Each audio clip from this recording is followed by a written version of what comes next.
This conference will now be recorded. Welcome to Dr. TSPR. So this is Dr. Tangalla Shivaprasad Reddy alias Dr. TSPR. Namaste, Adab, hello, and a warm welcome to my Guru, Professor Purushottam Reddy Garu, Guru Tirulu, VV Subbarao Garu, and the eminent weatherman or scientist, whatever you say, after series of shows. And he is adored by all in the world. Dr. KJ Ramesh Garu, a hearty welcome to you. We have been discussing about literacy. Now we will discuss about today illiteracy, because even in spite of having that high literacy rate in urban cities, why is that the concerned people or citizens not able to understand that we are responsible and government is also irresponsible in coming to our rescue in spite of floods happening very regularly without missing, whether this is rainy season or now we are getting scheduled into winter season. Still, heavy rains with urban flooding, inundating all areas. Roads have become rivers or ponds because of encroachment of nalas and all we have been discussing. Thanks to my Guru and Guru Tulilu, they categorically asked me to concentrate on environment when we initiated these channels during COVID 19. And I'm happy that we have become part and parcel of the living of every citizen, because human being has to live in symbiosis with nature. Nature means earth to the sky. When you say rains or whatever you say, that is the beauty of life. So where are we failing? Whom are we depending upon? Are they duly discharging their duties, whether they are politicians in the form of political parties, administrators, executive, and I should say even judiciary? When both of them fail, it becomes the duty of judiciary to take it suo moto, because once you lose your life, your property and everything, there is nothing to brood over. For that matter, today's topic is very, very important. Hyderabad Democracy Forum. At the same time, we have been going ahead with TV Subbarao Garu in seeing to that this reaches masses. Subbarao Garu, please go ahead. Thank you, Dr. Shivaprasad. Uh, this is the second episode in the series of climate literacy, and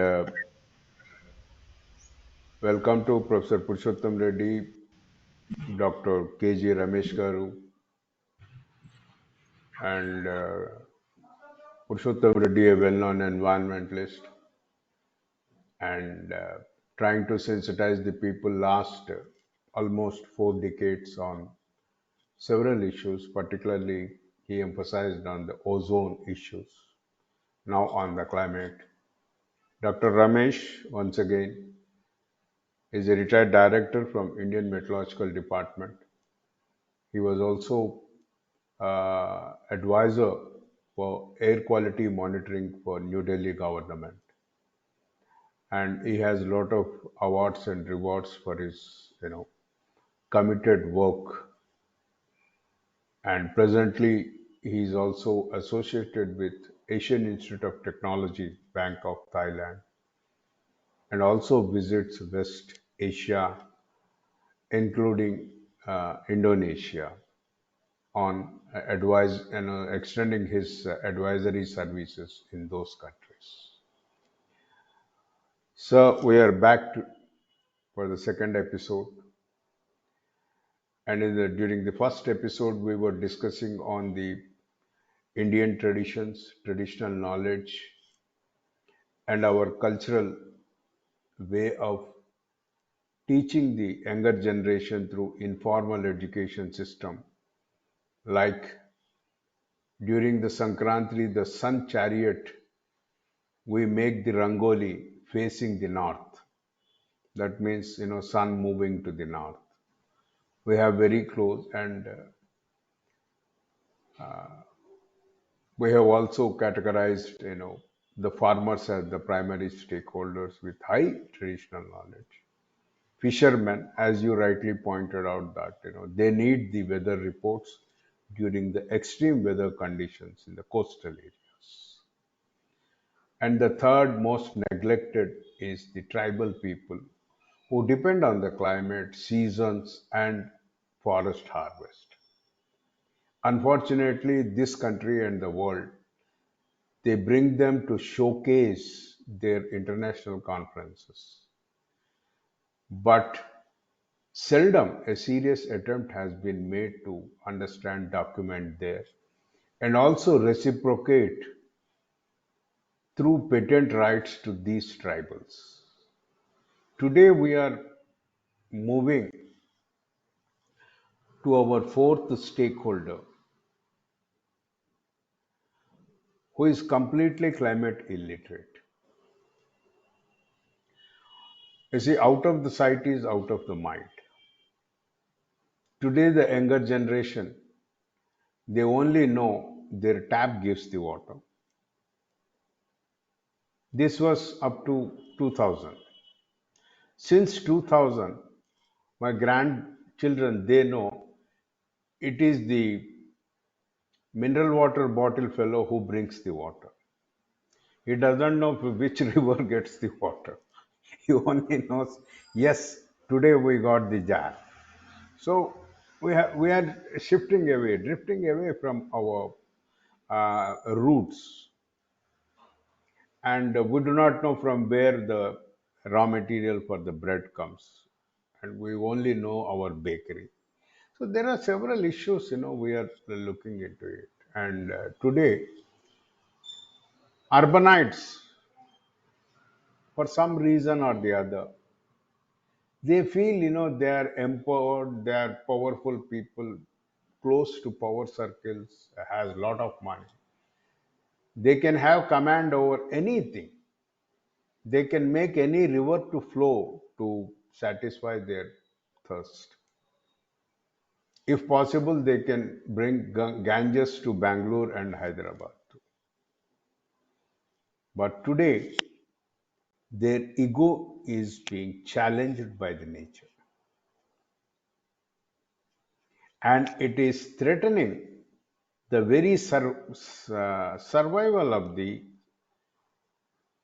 urban civilization today. It's very, you know, pathetic situation, and in spite of these series of warnings, right, since 1990, physical warnings I am talking, and also the reports from the IPCC, why there is very little awareness among the urban stakeholders. Sir, Ramesh garu, unmute your mic.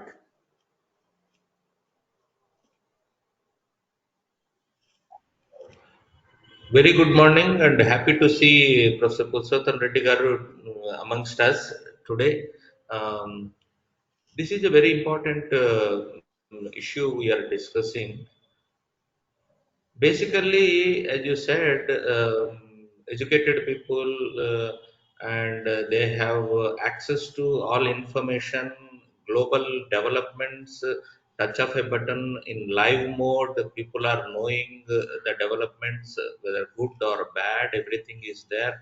But we are not learning anything from the incidents happening globally. We feel that citizens, particularly urban citizens, they can manage anything. Kind of ego you have just mentioned, that is a overconfidence. It could be the network they have both on political level, administrative level, local level, and their management capabilities. So managing a company is different. Managing a uh, society is totally different. When crisis time management is the main drawback in the mindset of the people. So they know crisis means, yes, please. No, no, you can close the sentence, and I am Yeah. just requesting for second question. Yeah, when crisis time management, we only talk about the physical emergencies. Natural emergency in the mind of the people is the earthquake. So for that also we are not very much prepared, and structural safety is the thing which has been brought to the forefront due to earthquakes. But structural safety has to be there for every hazard, irrespective of its intensity to disturb your life. So, as you rightly pointed out, to my understanding, uh, we have three main stakeholders in the urban. One is the elected government, which has the responsibility, moral responsibility, everything to give, uh, to fulfill the objective of urbanization. Number two, equally, it should be priority the well-being of the urban citizens. Mm, Okay. That is the first stakeholder. What I feel that is their object, and the second stakeholders are selected government employees. So pass through several exams and come into the force and all. More than the political system, elected system, the selected officers have they should have much more commitment because their entire social security is well taken by the government, and they are there in the position for not less than 30 years in the service. They know entire background history and then future how it molds and all. And the third stakeholder is the citizen. And urban, you see, most of the like Bangalore and Hyderabad has witnessed large scale migration last two and a half decades. They may not be aware of the local physical environment, like, what kind of, at least people know about the gardens of Bangalore, but not lakes of Bangalore. So, how do you see it? These three stakeholders. Let yes. us go. Let us look into the your experience with the ignorance and literacy levels within the selected government. See, first is public representatives uh, in the urban areas, starting from the ward level to corporation, then MLA, and then Jilla Panchayat, MP. So we have, and some ministers also, if it is capital. So we have hierarchy of elected representatives linked to several political parties. We have multiple parties in the domain. So we have multiple people competing with each other to take care of the public life and public safety for namesake. Truthfully, nobody is really concerned on the overall public safety and health and what you call safe living and good civil society to sustain with all support systems, resources availability, access, uh, leading to clean air, clean water, and clean environment ultimately. The objective of these thing elected bodies is to ensure the availability of these things, but that system has failed for different reasons. And to make them to work or guide them to uh, bring back the tangential direction of those people's mindset, to bring back to the right direction, it is the responsibility of the bureaucrats. The bureaucrats who are at the helm of affairs, they have a dynamic nature of postings. They are not sticking to a particular position until the task is finished. Even if they start something, by the time they start implementing, somebody else would come. The continuity, understanding, all those uh, issues are there. Although system is supposed to take, irrespective of the person whomsoever is there at the helm of affairs, but that is not also happening. So, to create public pressure on these two categories of people to function in a desired manner comes from the civil society. Civil society is not fully aware of the uh, impacts of unregulated, unplanned, and unsustainable development of urban systems without a resilient supporting infrastructure to be put in place.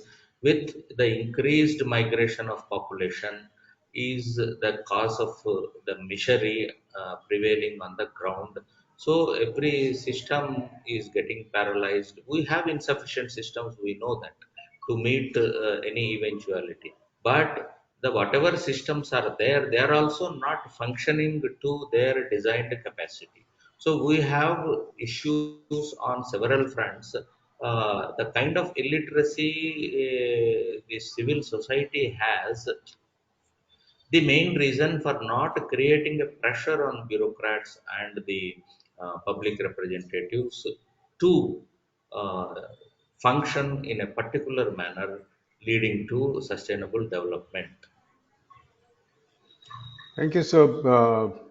So you feel, the lack of literacy among the people is the main cause for not bringing any policy lobbying on the responsible systems. One thing I'm also wondering, you see, it is not that only Bangalore, Hyderabad, Chennai is facing. Gurgaon is facing the floods, and Bihar faces Patna. Assembly gets inundated with the floods. Guwahati is also facing floods, and the migration is happening only from these areas. So I am wondering, people welcome the traffic infrastructure. They get so fascinated, excited, seeing one flyover over the other. But even to this date, in spite of recurring floods and economic losses, no civil society group is asking for water infrastructure. Why do you think the cause for it? Actually, the alternate sources of access to the water resource is becoming possible. That kind of option is there only in cities. If you are not getting the regular municipal uh, piped supply, you have alternative to call for a tanker. It comes and fills up your sump. So people have easy options, easy alternatives to manage the difficulties on the availability of water in the cities. By paying some money you can get it, but same thing is not possible in every urban local body, small municipalities. Even resource itself is not there. Local tank is the source, or some neighboring river channel is the source, and groundwater recharge is not happening. Groundwater is the main alternative which people are over exploiting in urban areas.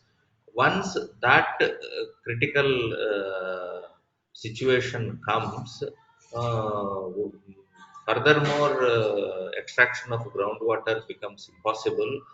Then they will start realizing uh, the demand uh, for demanding the water infrastructure.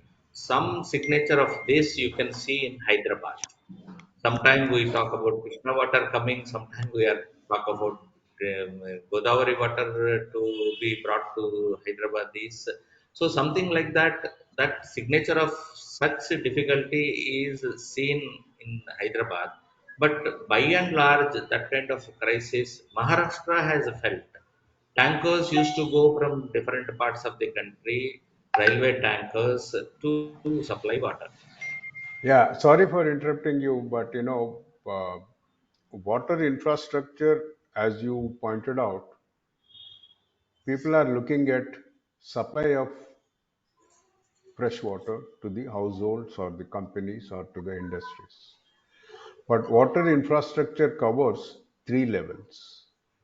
One is supply of water. Once I supply water, maybe from Krishna, Ganges, or Himalayas, I don't bother. And the thumb rule is if you supply 100 liters, 80 liters is the wastewater. Where is the infrastructure for the wastewater to go out? Number one. Number three, we are only looking into supply of water and we are not bothered, we forgot about the sewage flows. And third, most important, precious resource that comes to your doorstep is rainwater. Neither we have created a separate, historically we have Rajkalwas in Bangalore. Mysore has similar infrastructure. But Hyderabad, yes, we had those, historical. So nobody is bothered. Today, I can't call a tanker to give me water when I am in inundated condition. Okay? And Yes. this time, most of the luxury villas have faced it, both in Bangalore and Hyderabad. To come out of the gated community, the tractors demanded 250 rupees per head. This is happening because of lack of water infrastructure. Okay, so climate and water infrastructure, I feel it should be reviewed. They are dynamic systems. Can you throw some light on this? Surely, yes. On supply side only, we discussed so far. On utilization and 80% or 70% of wastewater treatment, either through sewage or in a captive sewage treatment plant for big complexes and societies, and maintaining the carrying capacity of the existing drains without being clogged by um, silt and sediment from the sewage. These are the main critical issues, unattended critical issues, unplanned issues with the increased population, which are causing the misery of inundation in urban areas. And any city, whether you take Delhi, Bombay, Calcutta, Chennai, or third tier cities like Nalgonda or Nizamabad. So this kind of inadequate drainage to carry the sewage to the centralized sewage treatment plant, we totally lack. So that is one particular infrastructure we have to make it functional. Whatever sewage treatment plants are put, like in Delhi, for example, more to 60 to 70 sewage treatment plants are there. At any given point of time, you take the statistics, more than 10% are not really working. So that is the sort of operational performance efficiency we have in our system. We put the plants, but 90% of them are non-functional for several reasons, whether genuine or ingenuine. So whatever first step is, whatever support systems are there for treating the wastewater, sewage, or the solid waste, these systems have to be made, ensured to be functional 24 by 7, come what may. That is the first thing. Then only we can start seeing the change of heavy rainfall impacts visible on ground in any urban environment. Thank you, sir. And one thing what I also feel confused is whenever there is a heavy rain disaster, the immediate statement comes from the chief minister, if not from the municipal minister. We are demolishing, clearing all the encroachments. That means they know there is encroachment. Okay. Very important what I feel is rainfall, climate is a dynamic system. And even if you are not a meteorologist, we are tracking the changes in this dynamic system. I am yet to come across a chief minister who says, let us review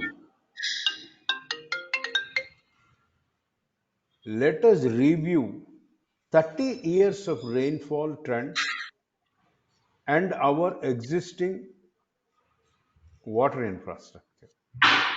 Is it because they don't follow national guidelines? Is it because they are not advised properly by their advisors, bureaucrats?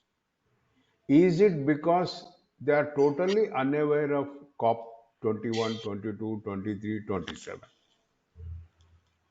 I see high rate of illiteracy among the elected persons. Your experience, please. It is not fully true. Some of the elected representatives are very well aware of the alarming situations, scenarios developing in different parts of the world. Uh, at least parliamentarians uh, they are aware of, because in Delhi I know several rounds of briefing of COP deliberations are held at different levels, separately for Lok Sabha, Rajya Sabha, separately for ministers and state environment ministers. So many sessions take place even before going to COP, and negotiations, separate meetings were held to take their feedback. So that way, at least in the parliament level and state environment ministers level, state urban development minister level, this awareness is there. But the criticality to respond, when to respond to that alarming scenario projected by IPCC or discussed in COPs, is the issue not making them to start acting now. They think that we have time, maybe 2030 will be the time. See, this is another mistake what has happened on what I call lack of clear anticipation. Everybody, even COP or IPCC, thought that until global warming reaches 1.5 degree level, impacts may not increase dramatically in different parts of the vulnerable zones of the world. Yes, But sir. as against that, by the time it has crossed 1.2 degrees, whatever was anticipated to happen after 1.5-degree warming, people started realizing such impacts at the 1.2-degree level. And that is where the crisis has come, and the collapse of designed urban infrastructure started happening. Yes, sir. It's happening, and unfortunately, it is happening. It only reminds me of the uh, good old,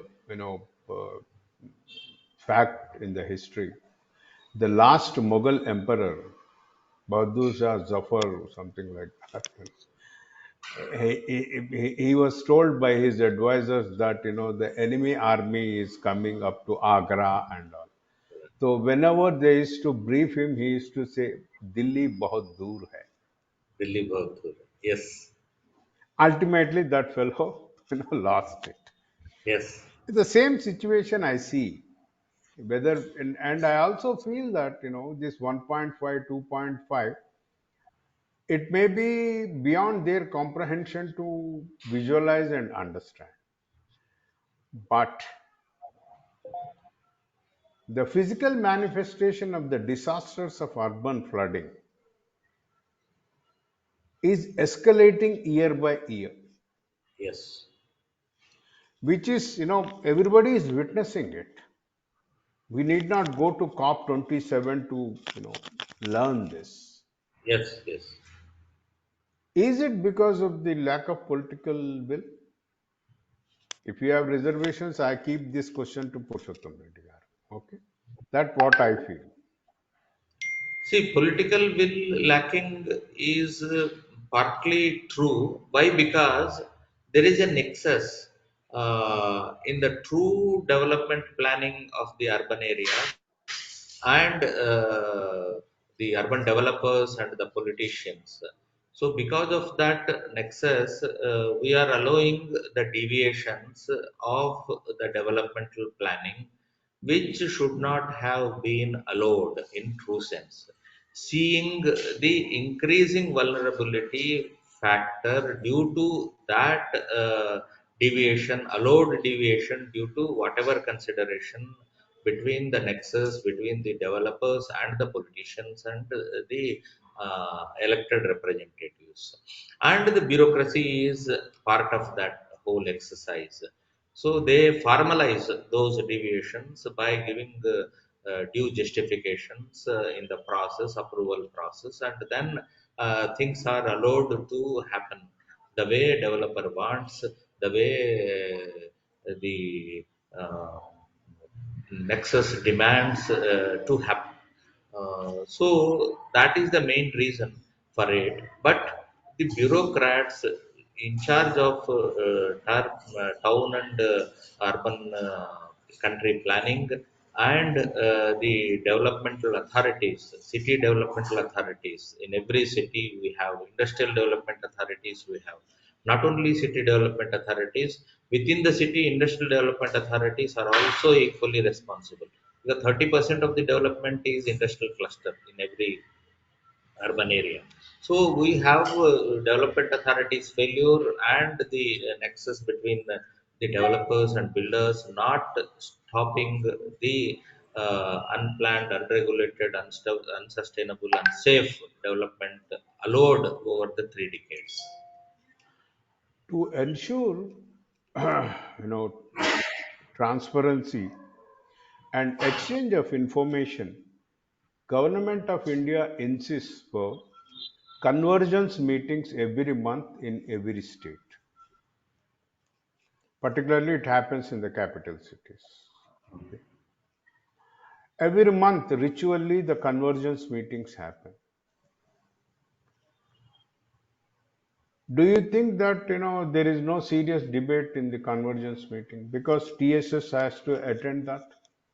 All the concerned, government departments, be it sewage board, water supply, municipal corporation, everybody is expected to meet. So I see, there is something, the convergence meetings agenda needs to be not the agenda, but the objectives and the goal has to be redefined by both by the state and the central government, the convergence meetings.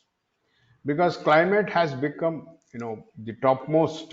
It is not. I don't say that it has become a priority, but it has become a threatening issue for the survival of the urban economy.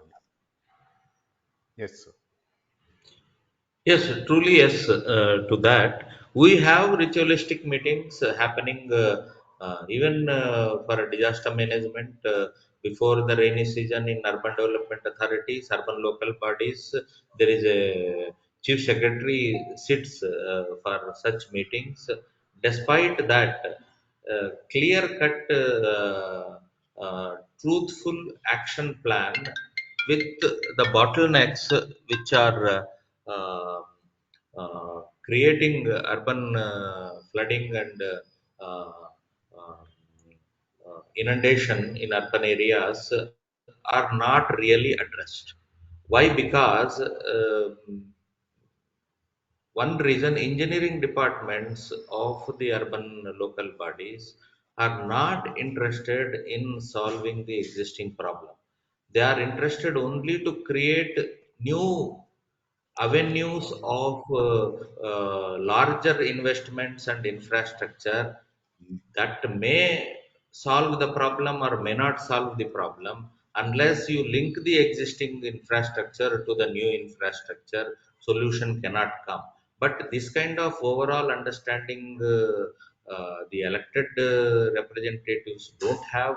The engineering department's untruthfulness towards working for a practical solution is creating the problem despite spending money as decided in convergence meetings. For before the next monsoon, we should do that this. For that, some few hundred crores are needed. That approval is given. Believing the submissions of engineering departments, all these things are happening. Take the case of Bombay from 2005. We have been spending hundreds, thousands of crores every year on improved drainage system called trunk sewers, intercept sewers, whatever you call it, are established. But all those trunk sewers, intercept sewers are not connected to the existing drainage. Unless you do that, new carrying capacity of water which you have created, they cannot be brought to the purpose. So this kind of supervision at engineering level, truthfulness is totally lacking in the country, and similar tendency exists on the irrigation side and the roads and building side also partly because of breaches we are seeing. So the engineering department's truthfulness to be implemented in a right manner can come only from the civil society pressure. Thank you, sir. Today, you see, the citizens are trapped in a triangular lock. One side, we have the elected government. On the other side, the selected government, bureaucrats. The third side is our contractors, who are much more powerful than the bureaucrats and the elected government. The poor citizens are locked up. So, as you rightly pointed out, the need of the hour, I feel, is to bring more awareness, literacy, and include climate literacy along with environment education of local surroundings, you know, Yes. through different means, we can think of it. So, climate literacy, how do we sensitize them? So that people, empowering the urban citizens through climate literacy. Please, your comments. Yes, that is where now trigger for crisis is the climate extreme. There is no doubt on that. Whether you call it rainfall or damage due to thunderstorm or strong winds damaging the poor infrastructure, poor housing, lighting impacts. So these three impacts are from related to climate. So first thing to make citizens to be aware of is If heavy rainfall comes in my neighborhood, do I have enough drainage drawing capacity to take out 1 hour of heavy rainfall in my locality? That question every neighborhood, every citizen should ask for themselves. And then, if strong wind of 50 to 70 kilometers per hour blows for 5 minutes in my area, whether my roof is safe or not. Third question, if lightning strikes to my rooftop, whether my roof is building. lightning protected or not. If every citizen and every neighborhood mohalla committee, what you call, if they start discussing this question about their own individual family safety to the neighborhood safety, then they understand what they lack to be safer for these three casualties. The fourth one could be earthquake, strength, structural safety of the structure which they are living. If they start thinking on these four aspects, then solution answers will come automatically themselves. And they, once they are realizing that they are totally unsafe in terms of these four eventualities, then they will start building pressure on the elected representative or the selected officers and the local elected representative. They will force him, because he is living in the neighborhood, they'll force him to find a solution, bring it, and get it implemented on ground. Thank you so much, sir. Find a last question, not a question but a query. You know, it's good that you were referring about the earthquakes also, and all over the world, the earthquake exercises, preparedness exercises, even in the primary and secondary schools, and as far as my knowledge goes, it regularly happens even in Port Blair, Andaman Nicobar schools. Yes.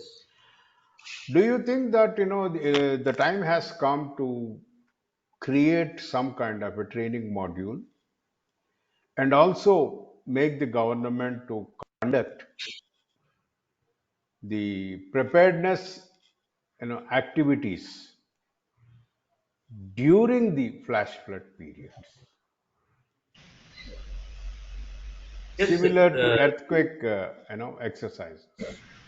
yeah, yeah. Seeing the earthquake sort of drill, even the cyclone drill and river floods, some drills are organized between the responder groups only, where engineering departments, police department, disaster management authorities, traffic police, etc., etc., with the responding agencies involved. Here, for urban floods, individuals are also should become part of the responder group. Yes. So we have to design such drills in respect of all these four exigencies we discussed on four categories combined together. We should have a checklist for each household, each structure, and the lifeline infrastructure in particular, like hospitals, schools, common infrastructure in particular. So, this kind of drill at street level or community level in gated communities or multi-story complex should start happening uh, to create the awareness and to trigger the pressure for design of solution and implement of truthful solution for bringing the remedy on ground. Thank you, sir.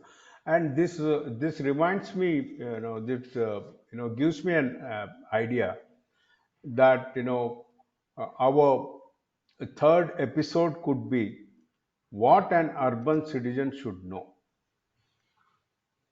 empowering the urban citizen on urban flooding.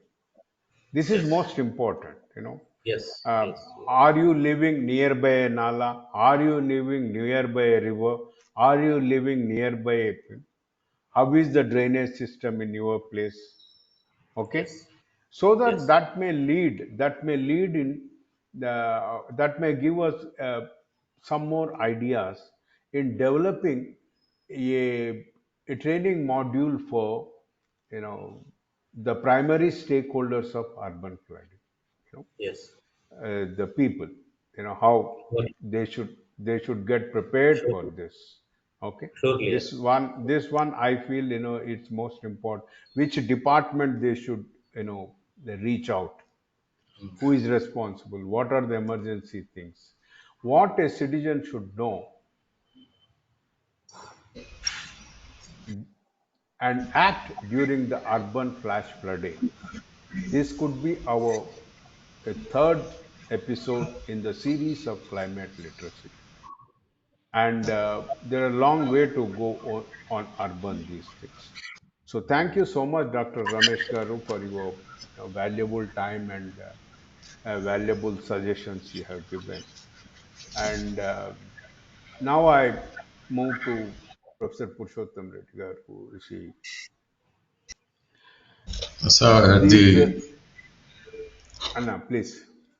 at the outset, I've been observing this wonderful conversation between you and our friend Dr. Ramesh Garu. This conversation is normally described as the Socratic method. Socrates was a great philosopher, but he did not have those, he didn't find time to write down. So he would always give his speeches through dialogues. And today, this dialogue method is very, very simple, effective, and I firmly believe it goes into public education. I had the opportunity of taking down important points and wish to just bring to the notice of the audience some of the wonderful points that have been covered in today's discussion. We started with the three major organs of the government, that is government, bureaucracy, and citizens, and where everyone has a role to perform. And we know that these governments, throughout the world, I'm not blaming just India.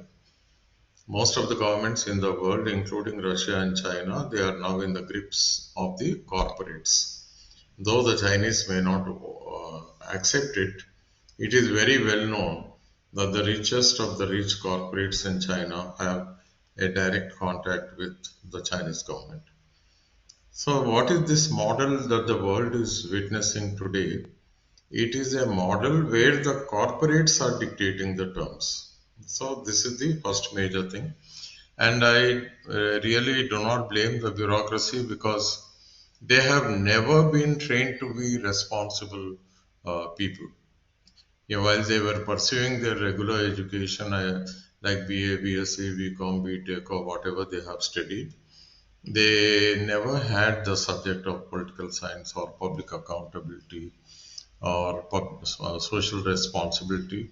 They never studied and they are blissfully ignorant of the constitution, and they are only confined to their small little spaces in their small little office. They go to their table and sit, and their vision is so narrow, we call it as a tubular vision. Okay, coming to the urban trends, this also has been wonderfully brought out. I wish to point out the push and the pull factors in urbanization. I'm not going into the details for want of time.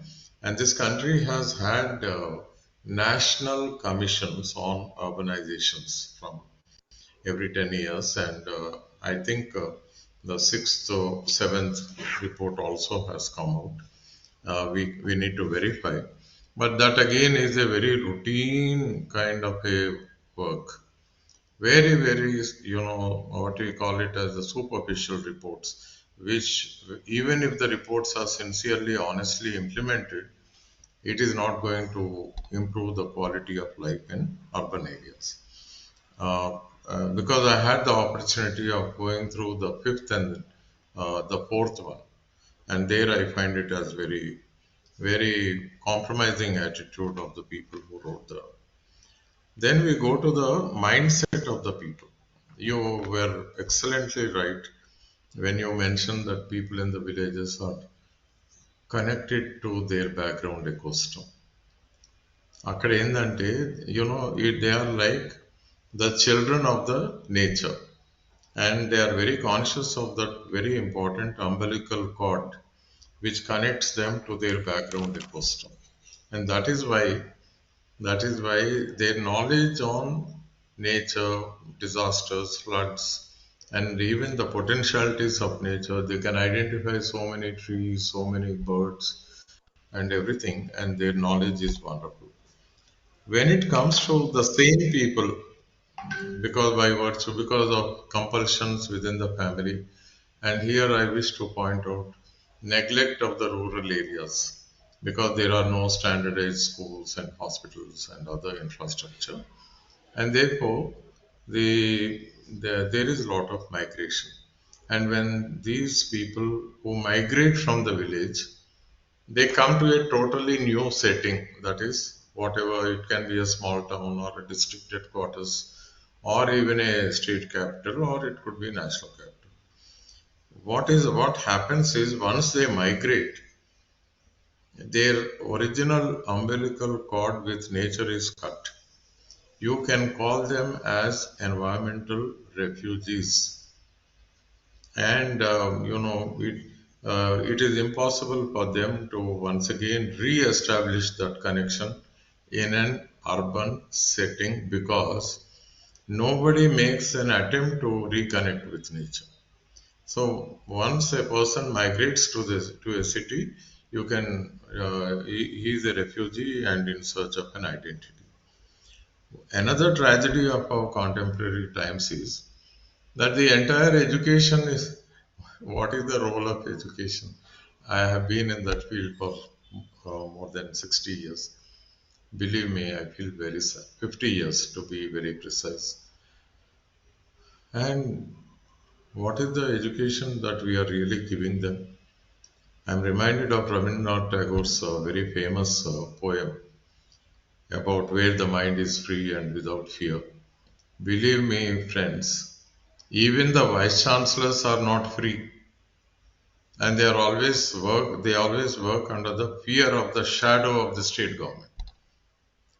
So when the VC, who is supposed to be the academic leader, and the professors, when they are not free, and very few professors take the initiative of doing their duty as per their conscience, in such a situation, particularly in India, our contemporary urban citizens, they have missed what can be described as those important ingredients which would make them responsible citizens. So then of course, we don't have strong institutions, and there's hardly any political development for the masses. Election commissions, they have failed, and nobody wants to do that.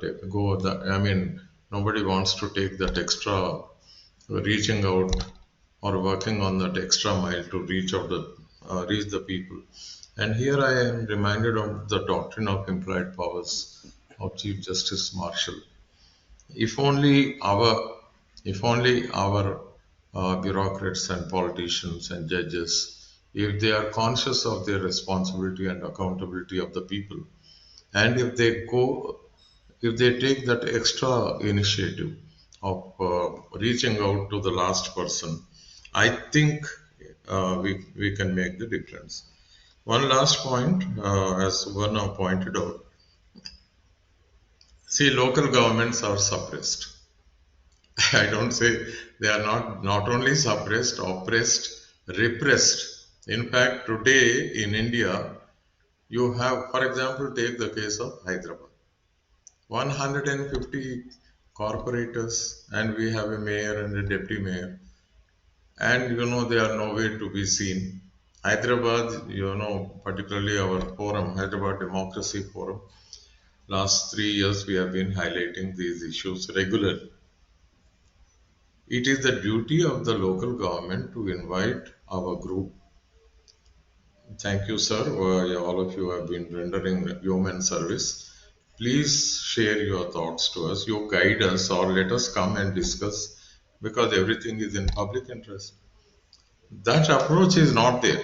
And every corporator, councillor, or whatever, including the mayor, they have their own small little egos. And the government, of course, they have a bigger ego. And therefore, they never come down. And as a result, this crisis is a very, very serious crisis. I appreciate this method of dialogues, question and answer, because a great majority of the people would then be able to follow. A routine lecture may not sustain their interest. I thank Subhana for the wonderful opportunity. Thanks, Professor Purushottam Reddy Garu. And before I conclude in a lighter vein, my experience this monsoon. You see, I expect some kind of a tricky questions from the media people, like is cloudburst a China's hand or American intervention? Okay,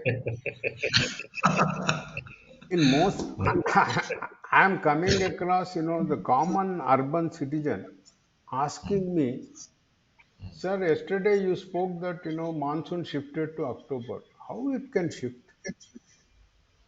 I said this is not in our hands.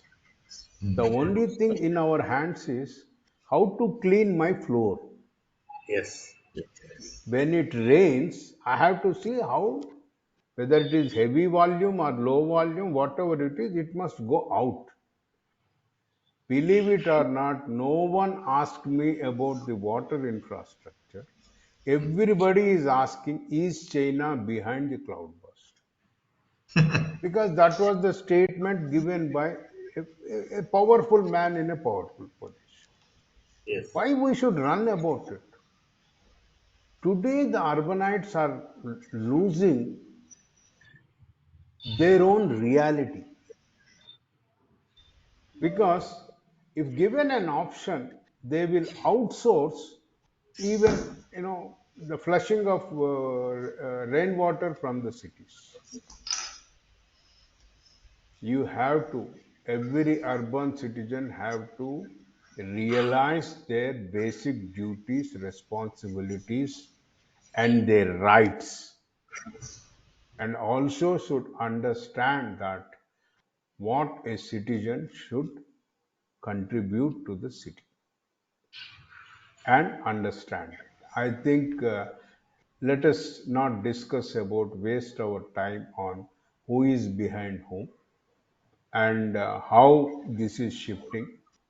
Okay, let us bother about the impact of the disasters. How do we minimize these disasters? Impact of the disasters, and how do we develop an adaptive technologies? Okay, how do we become more climate resilient? And through this, I also appeal to the all the citizens, including the elected persons, right from corporator to my mayor to the chief minister and all. Please look into the COP27 is coming. What the 174 country heads are going to speak. Let us follow that. Let us not follow what is happening in Munugodu, who is giving free air tickets, who, 1 tula gold they are giving for the vote. Don't go for that. Okay? So think what 174 world leaders are speaking on COP27. Improve your climate literacy because we are all part of this nature. So we cannot shy away from our duty and responsibility. Thank you so much, Dr. Shivprasad Garu. Thank you, Professor Anand Purushottam Reddy Garu, Dr. Thank you. Ramesh Thank you. Garu for your Yeah, valuable time. it's wonderful. Shivprasad Garu. Yeah, it's wonderful to host enlightened minds, and I'm fortunate, and DRTSPR channels are very fortunate as the ongoing discussions. And today's, very specifically, very clearly, you have masterminded everything. At least now, after watching this show, we have no egos because, as you rightly said, when ego tries to dictate nature, this is the disasters we are going to face. Flooding every right, every now and then. Even now, I can't go out of my circumstance because I stay in Hyderabad Old City, where the corporator MLAs are from Asil Majlis Ittihadul Muslim, and it is a friendly opposition party in the Legislative Assembly. And there is a new police station in front of it, both stormwater drain as well as the sewerage. Both are overflowing for the last almost 2 months. Can you believe? A small bit of rain, everything inundates, and so much of dirt, people cannot walk. Even vehicles, when you go, we don't know whether those lids are covered or not, whether those stormwater drains or drainage system. This is the pathetic state where we are in, and there is no remedy, no action. They'll come, they'll try to clean and put that entire thing there only. Again, small rain or any wind, it will blow into the same drains, everything. And they have every corporation. I mean, for every corporator, you have a ward member, and those ward members are again picked up their own by all their own community or by the political parties. They are not allowing welfare committees in those areas to become part of these ward members so that they can project their issues in a proper way. Nor even the welfare committees in Hyderabad or Secunderabad. They are not interested to understand why this flooding is happening every now and then, and why after every now and then we cry hoarse and then we are keeping calm. Why are we not finding a solution? Because we have seen the rural farmers and those communities, they work so hard, they generate so much of revenue, that entire revenue is there saddled in urban cities in the form of banks and powerful political lobbies and the bureaucrats. Every headquarters is located in capital cities or urban centers, and they have so much of power, so much of money. They want to develop this area because they have stakes here, because of which this unwanted migration from rural areas, though they are contributing so much to the economy, is happening, and which is again threatening the urban areas, semi-urban areas, now even rural areas alike.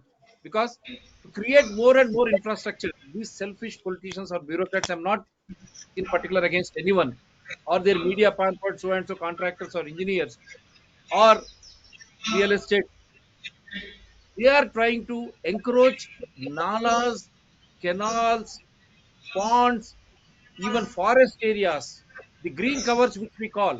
They are encroaching everything because the same politician, powerful politician is behind, and same administrator is behind, and you get no objection certificate.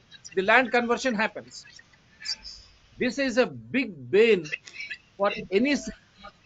And when you see such type of thing is happening, no citizen protests.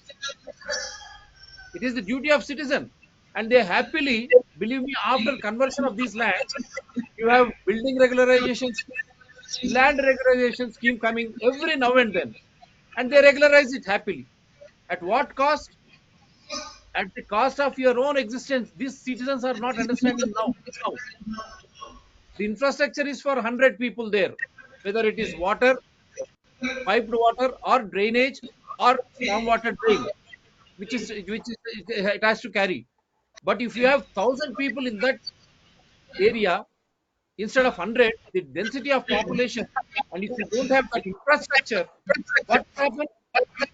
This flooding will happen because of lack of understanding or illiteracy of urban citizens. I say this is mostly responsible for these things to occur. And who is enjoying all these benefits? The illegalities imposed upon us in the name of housing by the politicians, administrators, and their pampered contractors or real estate developers. Hitherto, we used to have Andhra Pradesh Housing Board. Government agencies used to clearly allocate land, and accordingly, they used to allow that free housing, or simply I say affordable housing. But that has been destroyed. It has gone into the private players, pampered by these powerful politicians, administrators, and real estate developers' nexus, which is the fundamental aspect of destroying the infrastructure by occupying nalas, by occupying ponds or lakes, by occupying water bodies, by occupying the entire forest cover area, which is the most or horrible thing which is happening. And in doing so, they are trying to create concrete structures everywhere, which is causing alarming temperature rise, and which is equally contributing to all pollutions, making the life undesirable. In spite of all this, Hyderabad gets the best livable index and awards from the union government. And this is a mockery of our urban flooding, or whatever you say. This literacy, or what you call illiteracy, they are trying to create at the cost of our own suffering. Yes, sir, Subarover, you can wind up. Yeah, to wind it up, I would like to bring it to the attention of the viewers that it's a collective effort of people from Hyderabad Democracy Forum looking into climate issues with survival and democracy. How do we promote democratic spirit through climate literacy? And it is also an effort contributed by Convergence for Sustainability, wherein to bring some scientific perspectives and bring climate science into it. Above all, it is the major contribution by Dr. TSPR channel, headed by Dr. Shivprasad Redgar, to take this collective convergence of three institutions to bring a synergy among the people. And we hope that these efforts will make some dent in the system and induce a change making process in Indian society. Thank you so much. Wonderful. Wonderful.